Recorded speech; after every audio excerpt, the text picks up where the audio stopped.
Bem-vindo, alunos, a mais uma aula do Instituto Caires, Dicas Rápidas de Direito. A aula de hoje vai ser sobre as formas de Estado. Peço que deem um like, se inscrevam no canal e também no Instagram Sr. Caires para receber conteúdo diariamente. Beleza, gente? Vamos começar.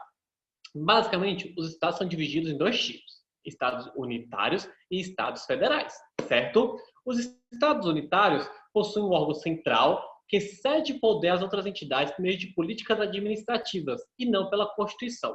Como isso funciona? Vamos lá. Quando você forma um Estado, no seu texto constitucional, lembrando que eu vou explicar posteriormente os tipos de Constituição, mas vamos voltar da base. Você determina nessa formação como serão divididos os poderes. Por exemplo, na Constituição brasileira é determinado que existem 3 poderes e eles são divididos entre a União, os estados e municípios, além do Distrito Federal. Lembrando que as funções de cada um também será descrito na Constituição. Já os estados unitários não, existe um ente central que comanda tudo e esse ente ele foi formado pela Constituição, mas ele tem a autonomia de ceder o poder sem precisar colocar na Constituição.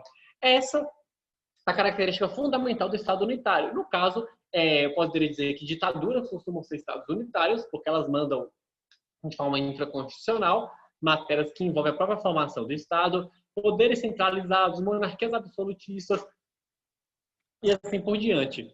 E os Estados unitários têm seus tipos também.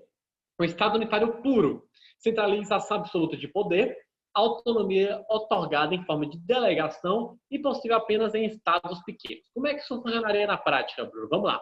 Delegação absoluta de poder. Todos os poderes do Estado pertencem a um único órgão. Vamos imaginar, por exemplo, pronto, Coreia do Norte. Coreia do Norte nós temos um Estado unitário puro.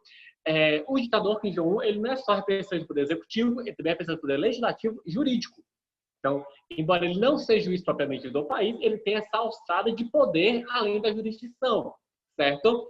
E quem pode fazer qualquer coisa dentro do país do estatal, ele é que outorga aquilo em forma de delegação. No caso, ele dá um contrato falando, eu delego essa função a você, eu delego essa função a você, e assim por diante, certo? Não, ele não faz na lei, não vai lá, elabora uma lei, a partir de hoje vai existir um cargo, nesse cargo vai ter tais pessoas que vão entrar por meio de concurso, por meio de indicação. Não, não.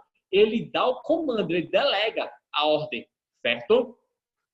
Estado unitário descentralizado administrativamente. O poder central empresta parcela do poder que seja conveniente a ele. Criam-se órgãos sem autonomia e sem personalidade jurídica. Como assim? Vou dar aqui um exemplo. Você tem um órgão central ou uma pessoa no poder, órgão seja lá o que for, certo? Que domine o Estado, o país, e ele permite que outros também dominem. Olha que interessante. Vamos num território maior, não dá para o meu grupo governar sozinho, eu vou permitir que outros grupos governem determinada camada de poder. Vamos lá. Vocês vão ser encarregados de fazer a lei do distrito A. Então, eu vou dar para vocês essa função, certo? Mas vocês vão ser uma ramificação de meu órgão. Vocês não vão ter autonomia.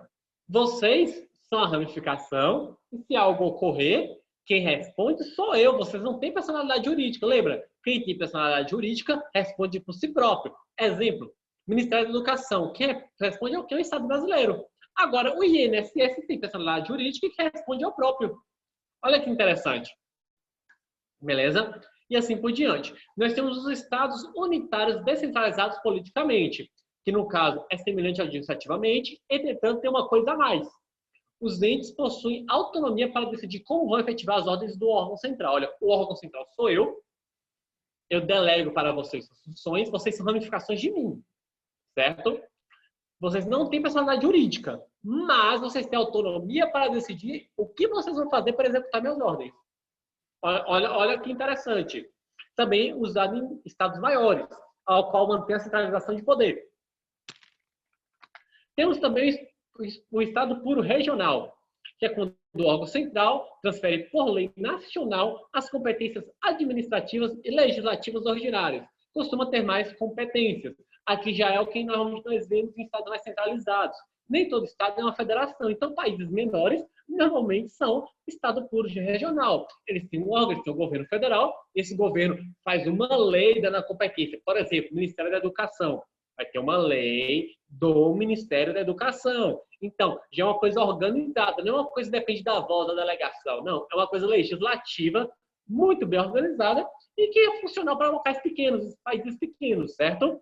E assim eu posso abertamente distribuir parte dos meus poderes e das competências que sejam necessárias para administrar o Estado.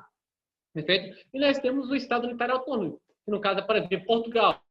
Você tem as regiões autônomas com as províncias, que no caso você pegou aquele estado já é pequeno, você dividiu em várias províncias, deu autonomia de gestão para cada um representante da província, e ainda assim eles respondem para o órgão central. O órgão central apenas administra ali a base.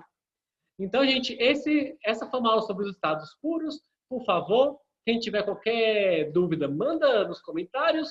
Também dê um like, se inscrevam no canal e até mais. Valeu, gente, e bom ano novo para todo mundo. Valeu!